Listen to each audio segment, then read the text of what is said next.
My God, that is the best coffee I've ever tasted.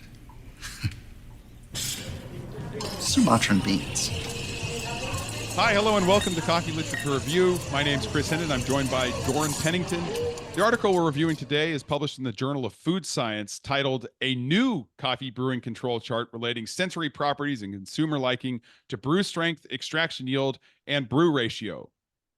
Joining me to talk about this paper is a man who needs very little introduction, a character that is larger than life, one of coffee's most famous YouTubers, one of Onyx Coffee's most valuable employees, one of my oldest friends in the coffee industry, and someone who's taught us all a lot about burrs, baskets, refractometers, and lever machines over the years. It's my pleasure to introduce Lance Hedrick. Thank you very much for joining us. Oh, I'm gonna cry, Chris. It was beautiful. Thank you. Yeah, you're welcome. So people have seen Onyx EU, and I think a lot of people know Manhattan Coffee Roasters. Yep. Because Ben is a latte art guy who's turned into a more serious coffee guy, and Esther has always been serious. So yep. How does it work? How does the Onyx EU, what is it? Yeah, good question. So essentially, this was born out of an idea I had years ago where I was like, well, we have so many inquiries from around the world, but it's hard to ship. I mean, it's not hard to ship. It's just expensive to ship, and they have import duties. And depending on the country, they can be a ton.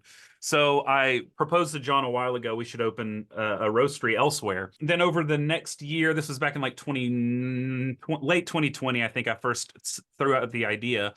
And then I started doing a lot of research, and I found that the Netherlands, not only is Rotterdam the sixth biggest exporting place in the world, but it's the top in Europe. And anyway, in Netherlands, they have a Dutch-American friendship treaty, which is a business treaty that states if you're Dutch or American, vice versa, you can open a business or a branch of an existing business in the other country. Yeah. So I found that, proposed it to John. He was like, let's do it. It took too long. I was getting annoyed because I wanted to open it. And then I was like, well, let's pivot. I'm going to find a way to open faster where we're not just opening our own roastery. I'm really good friends with Ben, reached out to him, was like, what if we did this? He said, hell yeah. So what we're doing is essentially we start off with Dakota sourcing all of the green from Onyx. He's our head of coffee at Onyx, green buyer. Sourced all the green for it. Then I've been flying up back and forth to Rotterdam, dialing it all in with a different approach on the Typhoon, which is their roaster. Their team, or Dennis, their head roaster, he roasts the coffee according to my standards, do the cupping. They ship me a sample of each batch. For me to also do QC here as well as in Rotterdam, and then their team fulfills our orders. So it's like we've hired their roaster to also work for us. That means that, sorry to cut you off. That means that that they were not at capacity in roasting, so they could, in principle, keep going and grow it out. Yeah, they had actually just moved into a warehouse that was like 5 times too big for them. Oh. And so it was like the perfect storm where they were using like a fifth of their warehouse. And I was like, hey, initially I said, what if we put a roastery in there? Yeah. Like, since you already have a warehouse. And then it morphed into, well, why don't y'all just do the roasting and I'll just adapt, because I wanted to change how Onyx was roasted anyway for the EU. I wanted it a bit lighter to kind of be that's just my preference, but also I wanted to be more in line with what more Nordic style roasters are doing. So because we are already changing to such a different roaster from a Diedrich and Loring we use in the States to a Typhoon, which is 100% convective, I knew we'd have a different approach anyway, necessarily. And so I went ahead and took that opportunity to kind of change up roasting altogether. So it'll be a bit different product. We're trying to match our blends as good as possible, but single origins are very light out here. Okay, well, so people are going to expect to see them in the same type of packaging still, the same box in the bag inside, and yeah, that's good. A couple other things I wanted to hit on before we got to this paper we're going to talk about. People think of your videos. They think that you do a lot of extensive testing and do your very best to fold all that information into a video that actually teaches people something objective. Number one. Number two, you're the burr guy. You play with burrs on all the grinders. And number three, you like lever machines and old quirky espresso machines. Is there another facet to the content? Obviously your primary thing is education, but is there another facet to the content that you think that people don't give enough credit to? Oh, I mean, I don't think people give enough credit to the lever enthusiasm. Oh, enthusiasm. I wish that like those are Yeah. always my worst performing videos, but I'm not going to stop doing them because I mean they're just a passion. Oh, I got a And I question love, for you about them. yeah, yeah, yeah. So if you and I were to buy the same lever machine, you're in Portugal and I'm here, but yours has been extensively used over the years in, let's say, a shop setting, and mine's a relic that I found in somebody's garage. The spring is going to have is going to behave really different, right? Are you saying the same exact machine? Yeah. I mean, not enough to make a difference. No, unless it's just you just need a new spring. But no, like they last forever unless. Yeah, yeah. I really No, appreciate the lever stuff because I got into coffee during COVID and I wanted an espresso machine, but they're all expensive. So I yeah. got this beat up La Pavoni Heck and yeah, dude. fixed it You back see my up. And you see my La Pov video I just yeah, posted? yeah. That's like my worst performing video ever. And I'm No, it's so the sad best. I because love it. I spent like 7 months on it. It's Well, so I knew I, it wouldn't do. I'm about it because I like mechanical things, like I drive a stick Yeah. shift car, all these things. Oh, nice, nice, nice. Yeah, no, I love it, and I just love the history of espresso machines in general. And so, like, I went to the Mumac Museum and did a video there. They closed off the museum for me to film. That video didn't get many views, and I spent a lot to fly me and Ugo out there just for it. And I'm working on a video now with another YouTuber who does restoration videos. I do random crap that makes me happy, and if it performs well, great. Most of the time, it doesn't. I know it performs well, and I just don't feel like feeding the algorithm most of the time. But You know, of all the videos that you do, I actually found you through your latte art tutorials. You that's know, how because a lot found me because the earliest two videos I posted were how to steam milk and then the ultimate guide to latte art. And it was because during COVID I was doing a lot of classes for Williams Sonoma. So essentially, Williams Sonoma and Breville partnered up during COVID to like get people at home to learn more about the espresso machines that they had bought COVID purchased, you know. And so anybody with any machine could join. You didn't have to have a Breville or anything, but Breville was co-hosting it. And so me and Andrea did a lot of classes. I mean, every week I'll do 2 or 3, 4 Zoom calls with like 20, 30, 40 people on the other end. And I was just teaching how to steam milk and espresso basics. So Andrea and I were teaching these like 2, 3, 4, whatever times a week. And after like 6 months of doing it, I just chatted with the guy who does videography for Onyx. I was like, would you mind just like filming me do that whole spiel? He was helping us with the Zooms with his setup. And I just said, could you film me doing it? So he did it, and he did it for a cheap rate. And I just posted on YouTube. I was like, might as well. And it was received really well. And yeah, I credit you and Emily Bryant for elevating my latte art from like bubbly garlic to passable tulip. So thank you very much. Oh, Emily and I go way back. I love Emily. So, well, let's what's your highest viewed video of all time, roughly? Do you know? How to steam milk. How to steam milk, and how many views we got? Like 1.6 million or something. So is 45,000 views a lot or not a lot for you? No, no. You know what video has 45,000 views is the video on the ultimate coffee refractometer showdown. Oh yeah. So this leads me in professional transition to the paper. Okay. So about a year ago, you had this video where you compared the D-Fluid, the VST, the Atago, and this other yellow one, which I don't know what that thing is. What? I don't know either. I got it from AliExpress. A lot of home enthusiasts were using it at the time, saying it was just as good. Right. So I was like, all right, let's find out. And then fundamentally, right, the device measures temperature. Ideally, it measures temperature and also measures the refractive index of the liquid.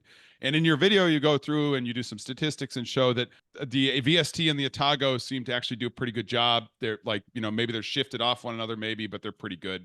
And then the other ones are somewhat like random number generators. Yeah. I think what's important for those listening is most people have used one of these probably. But for those that are unfamiliar, the reason you use the device is because there is a relationship between the refractive index and the concentration of coffee material floating around in the liquid, or also known as total dissolved solids. And for the longest time, people, and probably still today, people believe that there's certain concentrations that humans tend to enjoy coffee at. Somewhere between, let's say, 1% and 2%, and we can talk more specifically in a minute. Sure. Nespresso is something like 5%, and Mhm. and espresso is something like 8 to 10, and whatever, 8 to 12, whatever, right? I mean, you have varying amounts depending on how much dilution people do with espresso, but other than like Americanos and microcanos, I mean that those are kind of the realms. You have the random people, but as far as like bigger Yeah, yeah. chunks of people that are actually significant, those are pretty much the three. So, and historically, the TDS alone was a measurement that would tell you whether you're in the concentration range. But then, of course, a trained taster like yourself may use TDS to tell you strength, but then would also taste it and say, "Oh, we've got 1.45% concentration, but it's over extracted. We're tasting bitterness, we're tasting astringency, things we don't like in the cup." There's also this other parameter, which is extraction yield, right? And Right. extraction yield is a little bit more linear. It's the mass of coffee that's ends up solvated divided by the dry mass of coffee that you used. And so you Right. do need to be able to measure what's dissolved and know the volume that you've dissolved it in order to back out extraction yield. Mm-hmm. Those two parameters are what gives rise to the so-called brew control chart for filter coffee. And I'm going to let you give the intro to the brew control chart and how people use it, because people hear my voice too much. So please tell us about the brew control chart for filter coffee as it's been since the 1950s. Yeah, in the 1950s, out came a lovely little chart that has been used ad nauseum since then for a way to guide people into a zone where they should enjoy their coffee. And so this chart, you have an X and Y axis that denote, and you've pulled it up right here, perfect. You have an X and Y axis that kind of denote the TDS and the extraction yield. And then essentially you are pushing on it. They have different descriptors, kind of like if some people are familiar with the Barista Hustle Compass. It's actually very similar to that, just this has numbers on it as well. But essentially, the further you extract along the x-axis, it goes from underdeveloped to perfect Bitterness. to bitter. Yeah. And then on the y-axis, it goes from weak up to really strong based off of the concentration. So things that makes sense. If it's low extraction, underdeveloped, high extraction, it could be bitter. And the same with TDS, low would be weak and a high concentration would be strong. And essentially they found that, through their testing with the coffee they were using and all that good stuff way back when with their methodology, that most people, the ideal optimal balance for people drinking filter coffee, drip coffee, is somewhere between 18 and 22% and 1.15 and 1.35% for TDS. So that was kind of agreed upon as being the ideal cup of coffee, was sitting inside of that range. If you varied from one of those 2 points, then you were outside of it and you needed to dial back in order to get to a specific brew ratio and extraction yield. Right. Yeah. And so exactly. And so a lot of people still today, I mean, this is part of the SCA training. Like a lot of people still use this brew control chart to help them understand how they're extracting their coffee. Right. And like, for example, with Onyx EU, you're roasting lighter, as you mentioned. So when you're then going to like try and prepare that coffee in some way, like a cupping bowl or maybe a filter coffee, do you still pull out a refractometer and measure the TDS? No. Why do you not measure the TDS? I never have TDS or extraction yield guide my taste preference. I guess in a way they do, because I know when I approach a coffee, I have certain predispositions about those coffees that guide me to brew it in a specific way that will inevitably hit specific target extraction yields and concentrations. Meaning, if someone gives me a really lightly roasted, washed pink bourbon from Colombia, I know immediately I'm going to brew it at a 1:17 ratio with about 97-degree water, and I'm going to put a decent amount of agitation in it, assuming it's going to be a bit harder to extract. And the end goal is going to give me around a specific area on that brew control chart, but where it actually lands is of no use to me. It's about what it tastes like, right? So that coffee may taste best. It may happen to taste best at like 21% extraction yield in a 1.37 TDS. I don't know. But then you may have like when I was helping Kian from Coffee Collective dial in his World Championship brew, it was tasting best to me at like 18% and like a 1.25 or so TDS. And so using a typical approach where you're just going to that ideal area is not always going to work. In fact, what's interesting, what I wanted to bring up is a lot of World Championship Brewers Cup people there using very truncated ratios and are doing extremely high TDSs.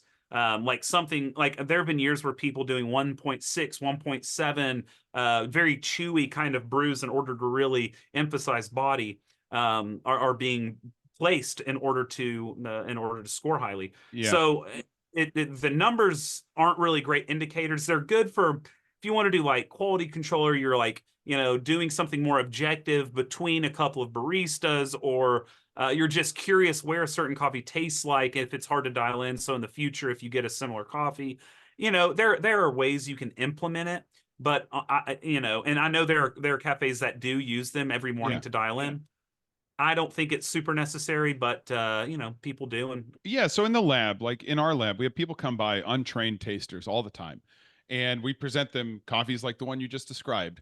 And the very first thing we get to demonstrate to them, to show them that, hey, there's something a little more to this than just, hey, do you like the flavor of coffee?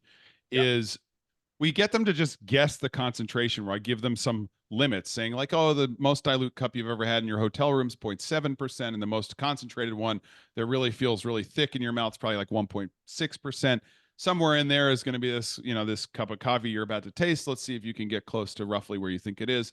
And we basically, the sensory experience that I get them to focus on is whether the liquid in their mouth feels more silky or feels more wet. If it feels silky, TDS has gone up. If it feels more wet, TDS is low. And generally that's, you look past the intensity of flavor and focus more on the mouthfeel. And that's really like what you just said. In competition, people are pushing 1.6 to get that body and that mouthfeel up. Right? Oh yeah.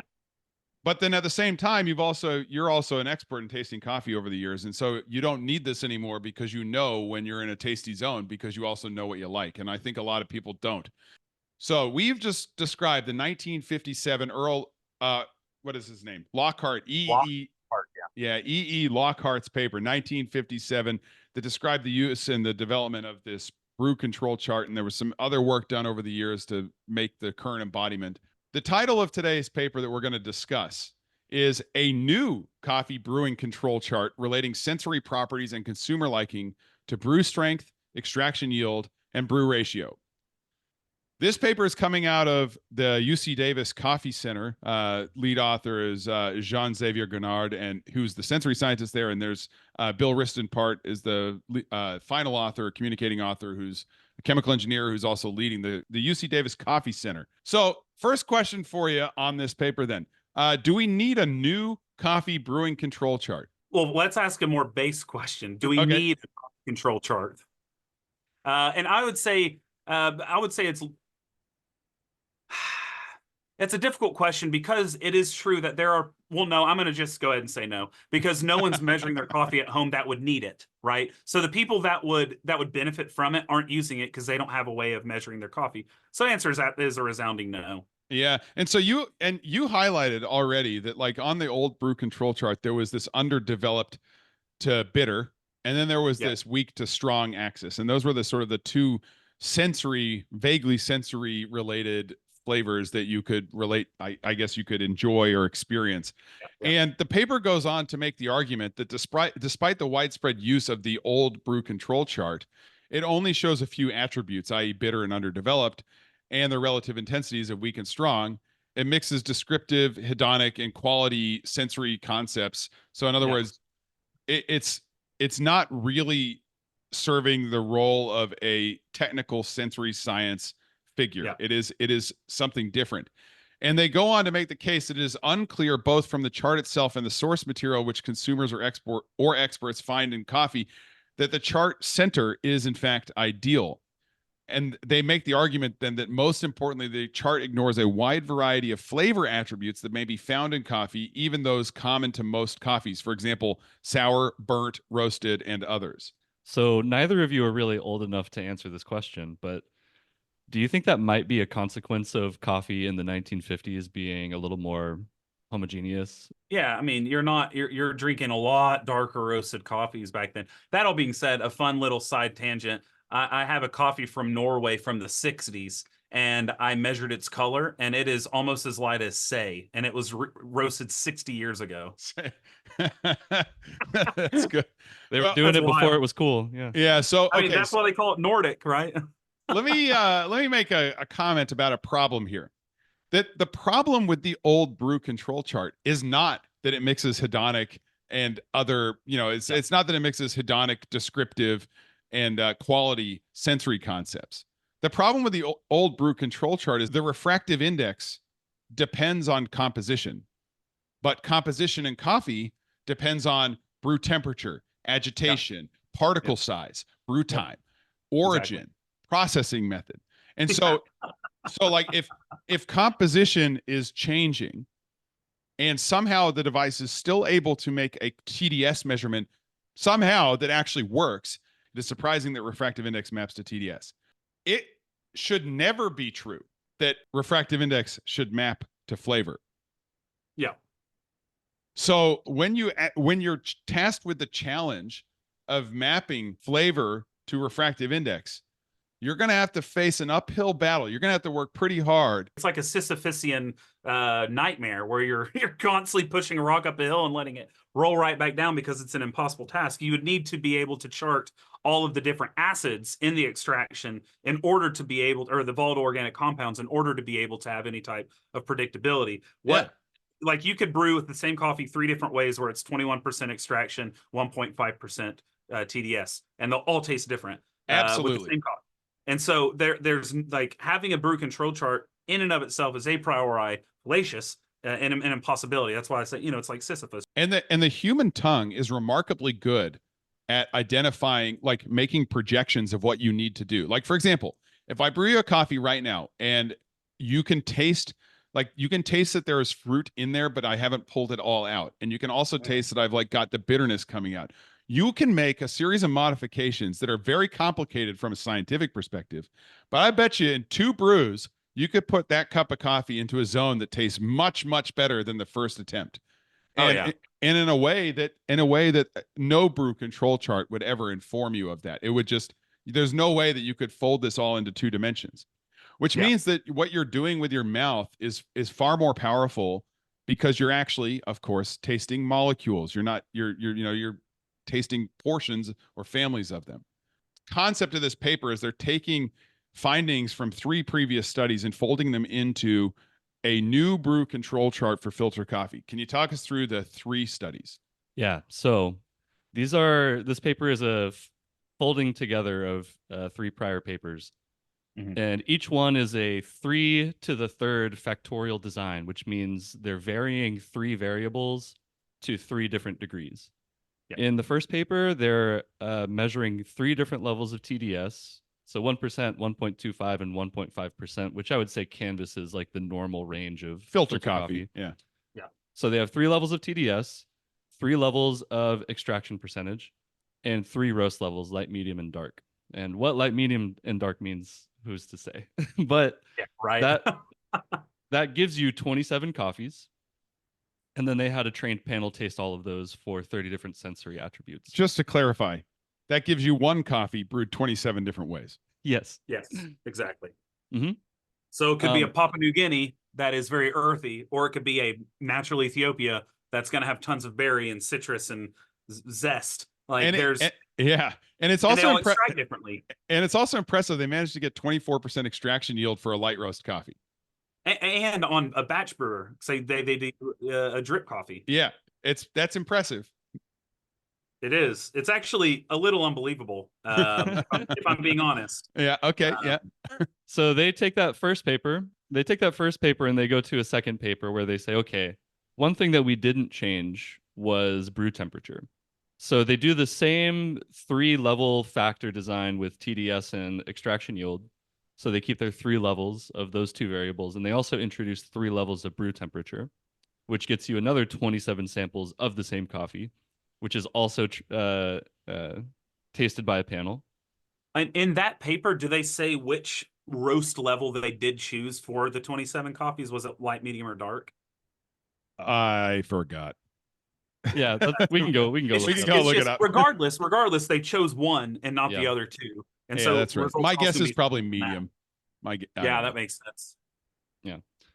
And then the third study, and these are all done in the span of like a year. So they were going quick with it. In the third study, they take the same 27 brews and they evaluate them for liking on a 9-point hedonic scale. So basically, how much do you actually like this coffee? And this was done not by a trained panel, but by untrained consumers of black coffee. So presumably they went out onto the streets of Davis and asked people if they want to taste coffee or not.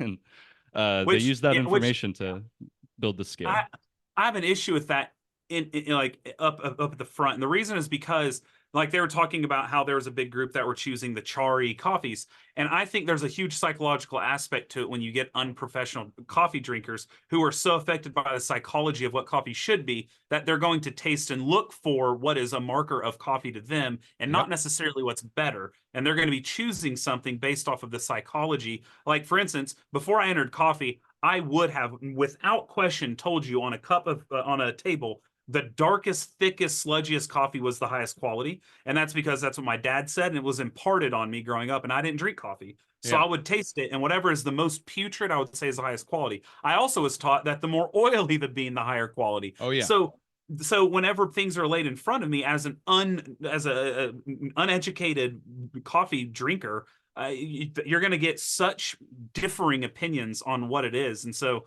I think that and the fact that they're all Californians, dude. You can't trust them. You Can't trust them, man. Ignoring the fact that they're untrained Californians, the fundamental thing that they arrive at then is a series of words to describe those coffees at those different levels. Yeah. And there's some intensities associated with those words. And so the very first figure, the new figure in this paper that you're going to find is what is basically the old brew control chart. So it's still TDS on the y-axis, and it's still percentage extraction or extraction yield on the x-axis. But now what you've got are different size, different color words ranging from, for example, black tea, dark greens, citrus, etc., sitting in different portions of this two-dimensional plot, which is a brew control chart. There's a few things that jump out at me. First of all, big fan of them putting sweet in quotations. Yeah, right. I will say I genuinely am a fan of that because they explain why they do that. They don't want you to think it's from like a sugar in there. It's the perception of sweetness, whether that be from the smell or something else. So I actually liked that they put that in quotations. Kudos on that. So you think that they were adding a bit of spinach to their brews, or do you think dark greens should have also been in quotations? Oh, honestly, you're well. Dark greens could be color, right? You can taste color pretty well. It could be. Yeah. Good point. Things that jump out at you here on this plot, Lance. First thing is there's a bit of a wasteland in the middle. Yeah, the big lacuna right in the center of it. There's nothing. There's no flavors. At 0.85, it was sweet. At 0.85 and 15%, it was sweet. But then at 0.9 all the way to 1.25 and at 16.5 all the way to 22%, it was nothing. Yeah, so the ideal brew zone from the previous brew control chart gives rise to no flavors on this plot. None. It's just flavorless. You know, something I wonder looking at this figure is if they would have arrived at something different if they had instead made this with trained coffee tasters, because the font size on this maps to the intensity of the perceived attribute. Correct. And if you just ask a random person, what does this coffee taste like? The two things that you're probably going to hear are it tastes sour or it tastes bitter. And those are the biggest ones. And so I wonder if the lack of attributes kind of in the middle zone is due to people having a hard time picking out the nuance. Yeah, it's more watery, I guess, in the center. And what's curious is they have black tea and sweet as two that are at the lowest TDS, but one at the lowest extraction, one at the highest extraction. And that to me is a bit peculiar. How that I don't know. That's just weird to me. I can understand getting more flavor with a higher concentration because there's a bit more to actually taste, but it's very peculiar that those came out. That. So, I had a theory about that. I mean, they didn't write this in this paper, but I had a theory that if acids are diluted, maybe you perceive them as sweet. And if bitterness is diluted, maybe you perceive it as like that Earl Grey finish, That was my theory as to how you might get the vertical lines. But but we're speculating because Yeah. because for all the only other thing I'll say about this plot is I strongly like that they just went for the ever so slightly beige background rather than the white background for the figure. It pops. It's the new one. It's got a facelift. Yeah. Well, so I will say that XL does allow you to put in a fake marble background on your figures. And it's underutilized, and I have a paper coming up soon that brings it back. So we're putting some marble behind the plots. Yeah. So I'd encourage you in your next YouTube video to think about how exotic you can go. I'm here for that marble, baby. Give me that marble back. So at this point, then keeping track here, we have the old brew control chart that now has words put on top of it. And in the area where you'd expect to find the most tasty coffee historically, there are no words. And there are a bunch of words when TDS gets high, and as extraction yield ranges from under extracted to over extracted at high TDS, people seem to be able to taste some stuff. That's the executive summary thus far. Things get a little bit more freaky deaky. I'm in the middle of season 3 of Stranger Things. I'm working my way through it. I'm a little behind on television. But one concept in Stranger Things is this like parallel universe they call the upside down, which is you can think of it as like two planes that coexist and intersect at some point and create a little portal. Figure 3 of this paper is directly out of the hit TV program Stranger Things, where what this is TDS versus extraction yield as per normal, but with an additional third dimension, which is the hedonic liking score. And what there is on this plot are two intersecting planes. One looks like a horse's saddle. A Pringle. Yeah. And the other one, I don't know, like domey thing, and you got a horse's saddle, a horse riding saddle coming through the top of it. All right, Doran, tell us about this thing.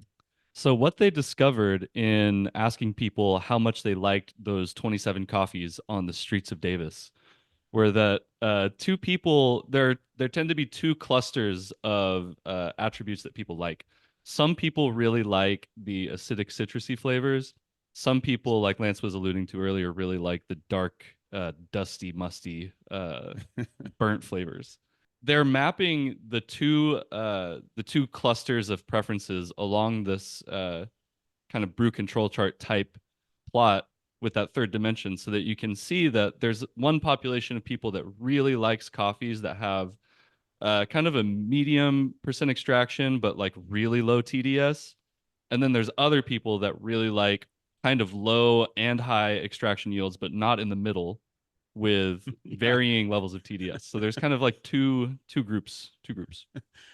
So, okay, and then if you were to arbitrarily draw a plane on the hedonic liking score axis, so let's just say we're only going to think about scores above 6, let's say, you can then plot a contour of sort of the ranges in which TDS and extraction yield sit above that score. In other words, you can start telling people, oh, some of you like a 20% extraction yield, but only like the coffee really when it's below 1.2% TDS at 20%.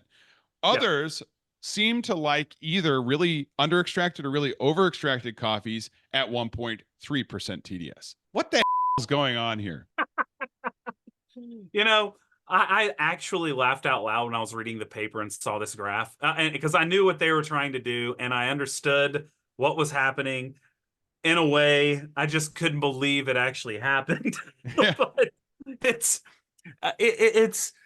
a futile attempt at reaching really for something that again isn't there.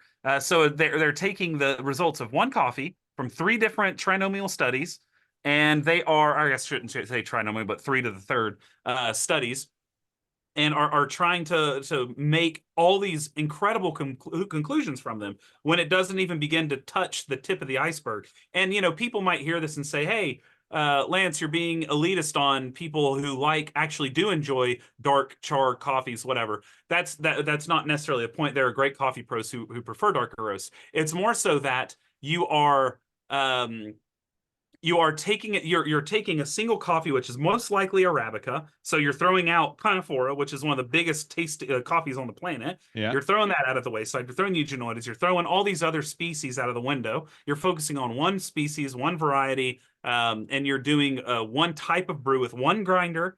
As we were talking earlier, particle size distribution, all with one water chemical makeup. And so all of these different things are incredibly important. And so them drawing these insane conclusions from such insufficient data is it's pretty malarkey, as my dad would say.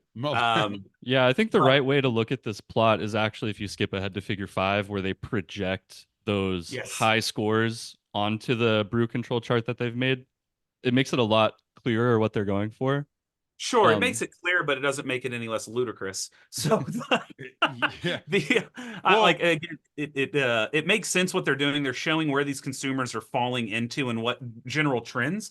But then they're trying to make it a universal to replace the original brew chart that is supposedly going to infiltrate the SCA and training courses, and it's all based off of a single coffee. So it's Californian random non-coffee professional taste preferences on a single coffee that's likely Arabica, arguably medium roast for 2 of the 3 studies, and the results from a handful of people tasting those coffees. Now they put it so it's not super helpful. And yeah, I see the hedonic penalty lift score that they did there.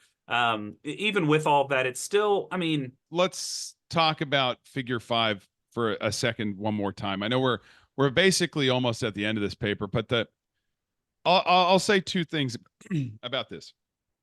First of all, we should qualify. None of us remember whether it was truly only one coffee they sampled, but I think it doesn't matter. I think the point is, even if it was 100 coffees, the fact that people are falling into the 2 consumer zones where on one hand, group 1 seems to like borderline under extracted, but definitely dilute coffee. Yeah, I would say smooth is what they look for. They want basically super clean, super smooth, watery coffee. And on the other hand, the other consumer is tending towards, they want intense something. Like they're wanting intense mouthfeel or intense flavors or something, right? But they're wanting higher TDS and they don't care. It's just weird that they want high TDS, but they don't want it at 20%. Yeah. That's the thing that's hard to get your head around is why the consumers don't seem to like what the industry has coalesced around as being quote unquote balanced. Totally. And I don't even care about percentage extraction or TDS really the same as you. Yeah. But let's assume that we have a coffee that is tasting good at 20% extraction yield at 1.3% TDS. If I gave that cup to any of these people, none of them would like it.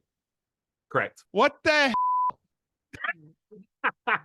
So then all this hard work, and look, I'm sure that what they did was rigorous and fine in the sense like, yeah, you're limited by your grinder so that the outcomes are limited by that, and you're limited by the skills of the tasters, so that's limited by that. But and the temperature consistency of the batch brewer, and there's so many issues in the methodology itself, even though I don't really even know it. The fact that I know they used one grinder, one style of grinder, they're not going to switch up grinders. You're going to get loads of different distributions that do taste better at different percentage extractions. For instance, like when you use something like SSP Brewbers and an EK43, you need, like a lot of people like much higher extractions with it because how few fines it produces and how little resistance it produces in the flow of the water going through the bed. So you need a bit more extraction. Whereas if you have something that produces a ton of fines like a Rober or some sort of cone burr, then you're going to get a completely different range of coffees and where they're tasting good. And that's the thing is you're taking objective TDS and extraction yield measurements, and you're not even taking into account the fact that all these different burrs, all these different RPMs, all these different grinders, all these different alignments and constructions are all going to yield different results at the same exact static numbers, which is going to completely skew the end result. And that's like a thing I'll do is I'll brew the same coffee on 2 different grinders, same extraction, same TDS, and they're so vastly different because some grinders cannot extract high without tasting horrible. On like Comandantes and Kinus with their normal espresso burr, I don't think they taste good at all over like 20.5 or 21%. But then there are other grinders like the ZP6 from Easy Presso. You can push that to like 25% without getting bitter. Yeah. So there's there's so many things. That's just one example of the many that come up whenever you start to consider the work that went into this. And I agree, it was arduous labor and it was very helpful. And I think, I think we can take something from it, but I don't think there's nearly enough to take from it to make any type of far-reaching conclusions or anything that's going to shake up the industry or replace anything that was not that helpful in the first place. I think one of the interesting things with sensory work like this, where you try and then make a tool, this figure that would be printed over and over again, I believe for their consumers, their 100 or so people that tasted young adults from California, that this data is true. It's not made up. Of course, the data is fine. It's like the outcome is telling you something, and they did their very best to justify it. So item one here is like, look, they speculate that the reason they have this saddle where people either like it at high TDS under extracted or high TDS over extracted is because they think that most people who are drinking this coffee tend to add milk and sugar if given the option. Therefore, any of these intense flavors are going to be buffered away. And then the second thing that they say is, okay, well, it may seem a little odd that people tend to also like separately low, like even quote unquote middle of the road extraction yields, but low TDS. And they attribute that to being the more aficionados of the bunch, more of us, let's say. Yeah. I think this is where the paper actually fell apart for me. That's where. Yeah, actually, because I'm a lover. Okay, I'm a lover. I'll accept most things. But when you start speculating about the consumer preference in a paper about consumer preference, you sort of undermine the point of consumer preference work. It's like if you really wanted to ask them whether they can typically consume more milk and sugar in their coffees, you should have just asked them. That you literally had them in your room. You should have just asked them. Second, that's item one. Item two is that all of this hard work folds into Figure 6, the streamlined version of the new Sensory Brew Control Chart. And this brew control chart looks identical to the old brew control chart. Identical. It's identical. It is lit. I mean, you've changed words. You've got sweet and tea-like. You've got sour and bitter, and you've got thin and thick, as opposed to weak and strong. Yeah, exactly. And it's like, okay, so this is the same thing. Now, maybe for sensory scientists, they're like, yeah, but these are different because the words are like, they mean different things, I guess. But at the end of the day, it's like a lot of work for something that is, if the SCA starts choosing to use Figure 6 with these different words on it, they're immediately going to get themselves into trouble because thin and thick do not translate in all languages. They're like, they don't mean the same thing to everyone. So that's not the right language choice. And more importantly, this is the same plot. It's not like you've told people anything new here. And the ranges are the same. That's the other thing, is the classic standard is still centered on it. They didn't shift it at all. It's not like there's a new range where the least should be 15 and the highest should be 22 or whatever it might be. They still have the same ranges. It's the same brew ratios. It's the same chart. They just added color. They added different words, different descriptors, and they changed ideal to classic. So, Lance, you do a lot of education. What do you find instructive in training people how to brew coffee? Like if someone's starting from zero, like what do you use if not a brew control chart?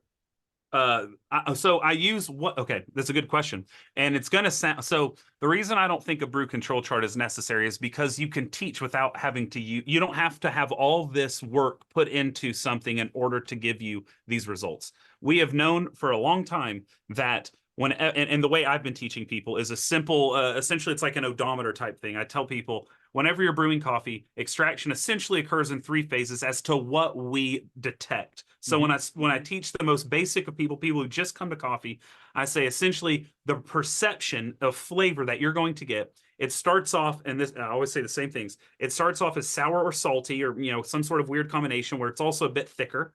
Then it's going to go to where it's kind of in your ideal area. Somewhere, as you keep pushing extraction, it'll get to the area where it's a bit more balanced. And as you keep pushing extraction, then it gets to an area where it's going to get a bit thinner, a bit weaker, because you're adding more and more water to the coffee. It could also get more drying, and it could be bitter. But I always say the caveat of, when it's really under extracted, it could also be very bitter with espresso specifically, because the amount of fines can make it through for fines migration, et cetera, and the concentration of them much higher. Anyway, So I kind of speak of this spectrum of extraction that kind of can be used for any type of extraction method. So even though the types of acids or organic compounds, as like Samo just put in a paper recently, that come out at different times, don't necessarily correlate with our perceptions.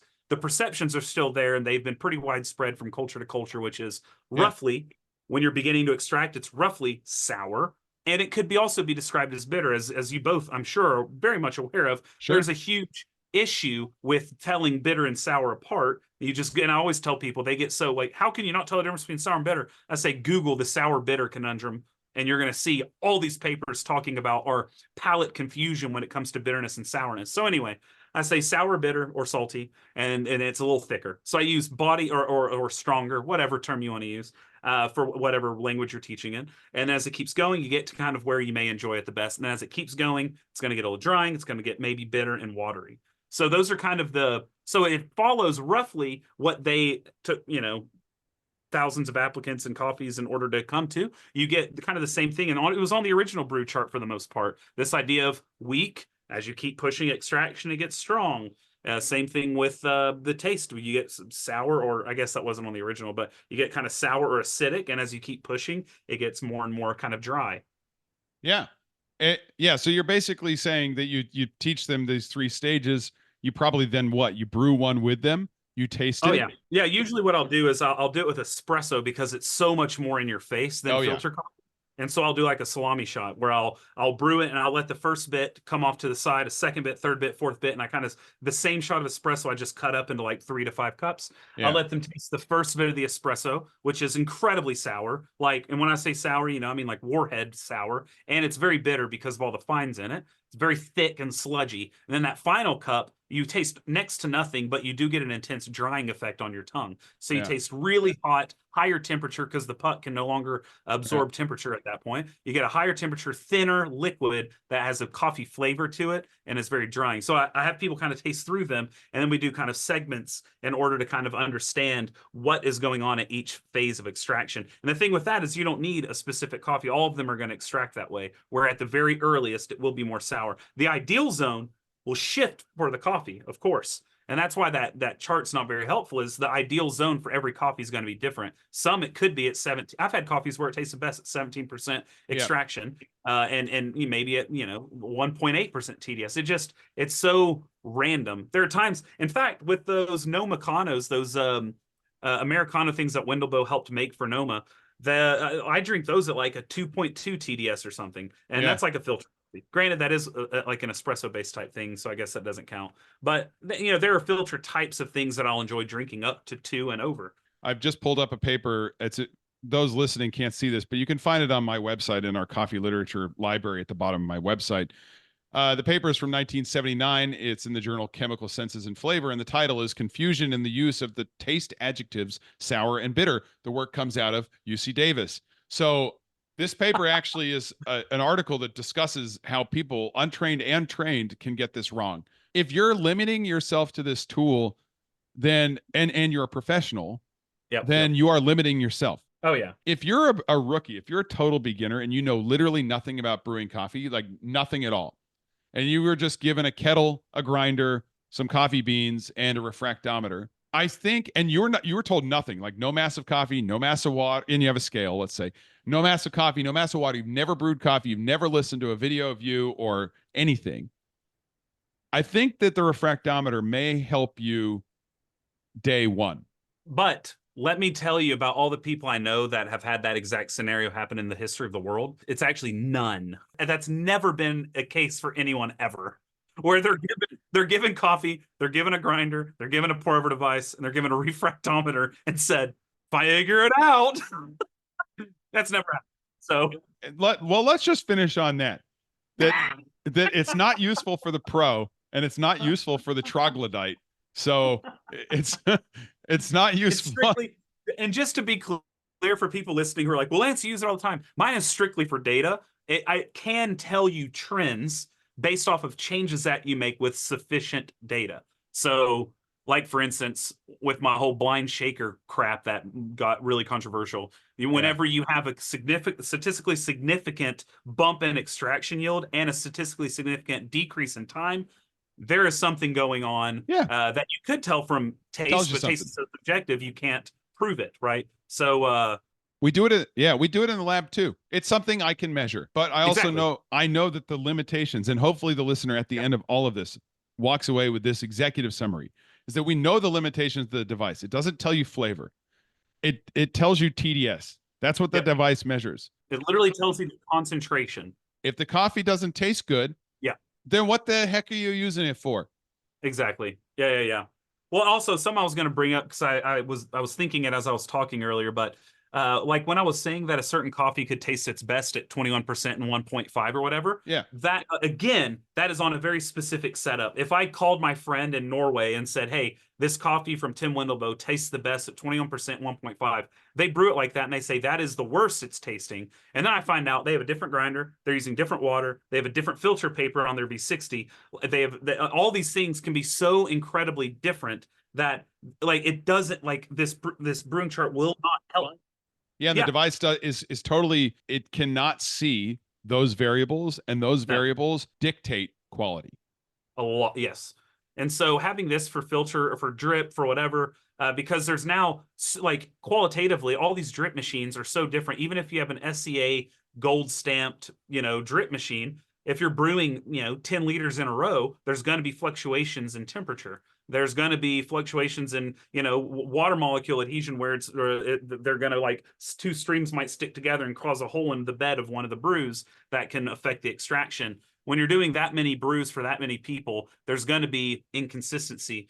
So unless they're also mixing all the brewed coffee before tasting in a huge vat, then you can also just have those inconsistencies to begin with. So there's just so many things. Grinders as they heat up, it depends on, I don't know their workflow on grinding the coffee, how long they let it sit, and there's so many things I also don't know about the build up to even be able to critique it properly, because coffee is so freaking complicated. Well, that's why we can spend 2 hours talking about nonsense. You've actually hit the final thing I wanted to say about this, is that one of the criticisms of coffee science that sometimes we receive and others is that we focus hyper focus on one variable, control one thing, and we do a really good job of controlling that one thing.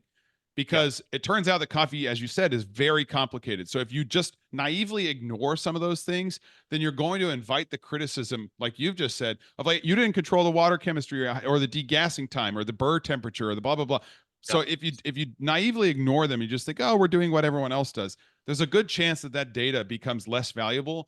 And so those papers that are hyper focused, that do a really good job, like your videos where you're like, I'm going to do everything I can to just make the variable the refractometer or just the basket or whatever it is, right? And you have to spend ages collecting a ton of data. And those sorts of studies are really important, because that's how you make progress, because then you understand that one variable in detail that no one else knows, right?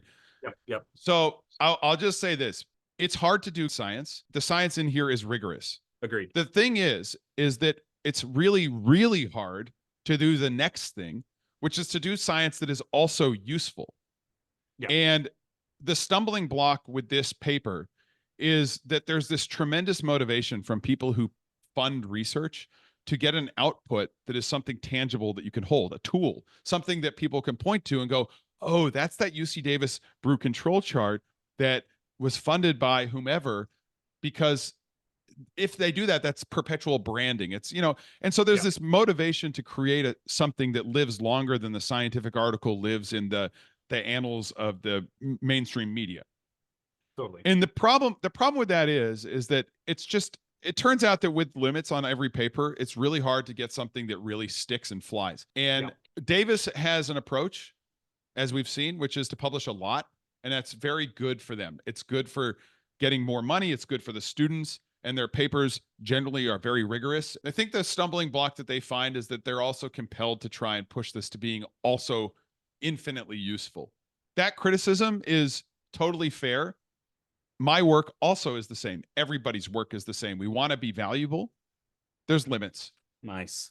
Limits, just like the brew control chart. That's it. We've said it all. Thanks a lot, Lance. We certainly value your contributions in my lab. We watch the videos. They inspire a lot of the work that we do. We also appreciate the fact that you've highlighted some of our work over the years. It means a lot, because people need They don't want to read my papers. They're sick of hearing my voice. They love your voice. First of all, thank you for that. And second of all, thanks for making time for talking with us about this. I know our audience is really going to enjoy this. Heck yeah. Well, thanks for having me. I've been wanting to do one of these since I saw you launch it. So I was happy to wait for a juicy one. I do want to say to if the writers of this paper listen, I don't mean to be as negative as I sound. I'm hamming it up for a podcast. All right, everyone. Yeah, no, it was a lot of fun. I enjoyed coming on, and chatting is always a pleasure. So I got a story for you about Portugal. Okay. So over the years, I've been, periodically, sometimes we write a paper and then the mainstream media picks it up. And occasionally I get these crazy emails from miscellaneous people around the world. And out of nowhere, I get this email from this guy whose name is Rick Hendon. And he's like, hey, we're not related, or maybe we are, but it's really nice to see a Hendon in the news and not for being arrested. And I was like, okay. Anyway, it turns out Rick lives in Portugal with his wife. He's an American expat, kind of like you. And he sends me photos of his family. So here's a photo of Rick. He's got his dog is named Trixie, and this is his motorbike and as his visual. At some point, I'm supposed to go visit my not family member in Portugal. He invited me on a cruise. Oh my goodness, that's incredible. I told my wife, I was like, hey, Julia, we got to go. And she looked at me like, are you nuts? I was like, no, we got it. We got to go. That would be incredible. His emails are very nice, very long, very verbose. If Rick Hendon is the one that gets you to Portugal and not me, I'm going to be a little salty, but also I'd understand. He looks like a legend. Yeah, he's a guy.